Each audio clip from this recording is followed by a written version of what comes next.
অসম আৰু মণিপুৰৰ যি সীমান্তৱৰ্তী অঞ্চল আছে সেই অঞ্চলবিলাকত আপোনালোকে দেখিছে বিগত দিনতো আমি জইণ্টলি যুগ্মভাৱে আমি ইয়াত টহলদাৰী ব্যৱস্থা কৰিছোঁ। ৰিভাৰেন এৰিয়াত যি আছে তাত আমি টহলদাৰী ব্যৱস্থা কৰিছোঁ। স্থানীয় ৰাইজৰ লগত যেতিয়া আমি কথা পাতিছোঁ, তেওঁলোকৰ কথা শুনিছোঁ, তেওঁলোকেও কৈছে যে ৰিভাৰ ৰাইন বা যি নদী দুখন নদী আছে, জিৰি নদী আৰু বৰাক নদীত ছাৰ্ভিলেঞ্চৰ কথা তেওঁলোকে আমাক কয়। সেইকাৰণে আমি নিশা ছাৰ্ভিলেঞ্চ নিশা আৰু দিনে আৰু নিশাও আমি নৈ দুখনত আমি ছাৰ্ভিলেঞ্চ ৰাখিছোঁ। জিৰিবাম আৰক্ষীৰ লগত আমি জইণ্টলি এই অঞ্চলবিলাকত আমি পেট্ৰলিং কৰিছোঁ। তেওঁলোকৰ লগত আমি সহযোগ কৰি সীমান্তৱৰ্তী অঞ্চলটোত যাতে সম্পূৰ্ণ শান্তি আৰু শৃংখলা ৰাইজে বজাই ৰাখিব পাৰে আৰু কোনো ভীতিগ্ৰস্ত নোহোৱাকৈ যাতে তেওঁলোকে শান্তিভাৱে তেওঁলোকে সময় অতিবাহিত কৰিব, তাৰ কাৰণে সকলো ধৰণৰ আমি কাৰ্যব্যৱস্থা গ্ৰহণ কৰিছোঁ।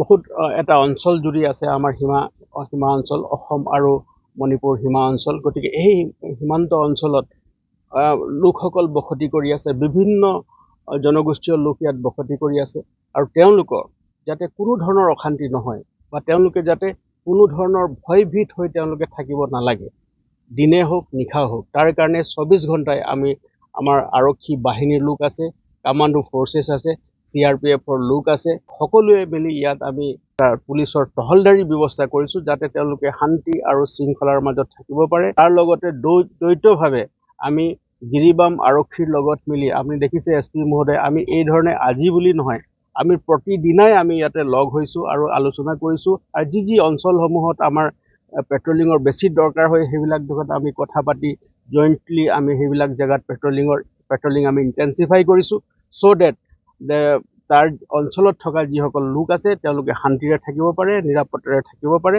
আৰু ইয়াত যেতিয়ালৈকে শান্তি বা স্থানীয় ৰাইজে যেতিয়ালৈকে আশ্বস্ত নহয় তেতিয়ালৈকে আমাৰ এই পেট্ৰলিঙৰ যি ব্যৱস্থা আছে, পুলিচৰ যি টহলদাৰী ব্যৱস্থা আছে, ই অহৰহভাৱে চলি থাকিব। অসমৰ মাননীয় মুখ্যমন্ত্ৰী ডাঙৰীয়াৰ কাৰা নিৰ্দেশ আছে, মাননীয় আৰক্ষী সঞ্চালক প্ৰধান দ্বাৰা কাৰা নিৰ্দেশ আছে যে কোনো ধৰণৰ মণিপুৰত হোৱা বিভিন্ন পৰিস্থিতি যাতে আমাৰ জিলাখনৰ ভিতৰত যাতে কোনো ধৰণৰ অপ্ৰীতিকৰ পৰিস্থিতিৰ সৃষ্টি নহয়, তাৰ কাৰণে আমি দিনে নিশাই কাম কৰি আছোঁ। আৰু কোনো এনেকুৱা অপশক্তিয়ে যদি আইন আৰু শৃংখলা পৰিস্থিতিৰ সৃষ্টি কৰিবলৈ চেষ্টা কৰে বা কোনো দুষ্কৃতকাৰী লোকে সোমাই আহি যাতে অপ্ৰীতিকৰ ঘটনা কৰিবলৈ চেষ্টা কৰে, তেওঁলোকৰ বিৰুদ্ধে কঠোৰতম আইনগত ব্যৱস্থা ল'বৰ কাৰণে আমি তৎপৰ হৈ আছোঁ আৰু তেওঁলোকৰ বিৰুদ্ধে কঠোৰতকৈ কঠোৰ আইনগত ব্যৱস্থা আছে তাক ল'বলৈ আমি তৎপৰ হৈ আছোঁ। We have been conducting this kind of joint patrolling with District Police of Kasar, and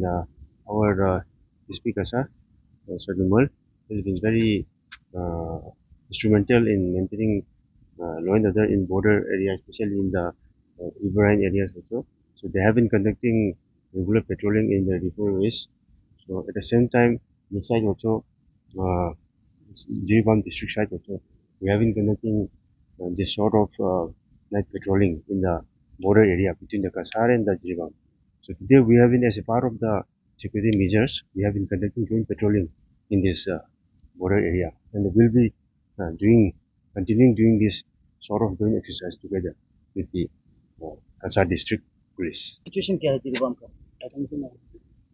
I would say for the last few days, let's say for the last few weeks, the situation has been quite tense, but now I would say the situation is under control.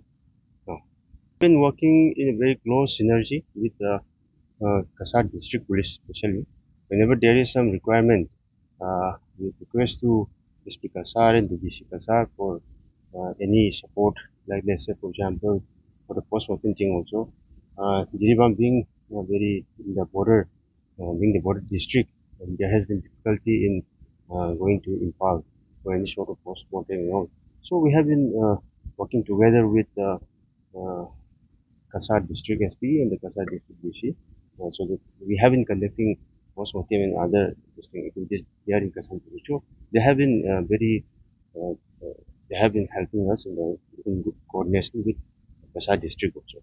Medical college के मणिपुर का 10 dead body रखा है, कब तक ले जाएगा मणिपुर में? Plan is we have been conducting testing post-mortem in different cases, All the formalities, most of them have been completed.